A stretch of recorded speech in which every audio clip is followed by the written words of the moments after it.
Don't you just love the sound of fresh chicken on the grill? Well, here we go. This is the Weber Genesis 2, and it has a very, very large cooking surface. We're gonna take all of these 8 chicken breasts and we're gonna be able to spread them out, plenty of room. Up top, what I like about this one is that the upper deck feature is not attached to the bottom or to the lid.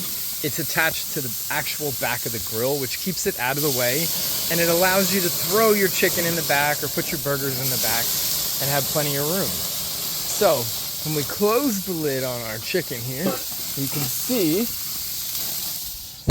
that the Weber also gives us that wonderful thermometer on the front so we can keep an eye on the temperature gauge.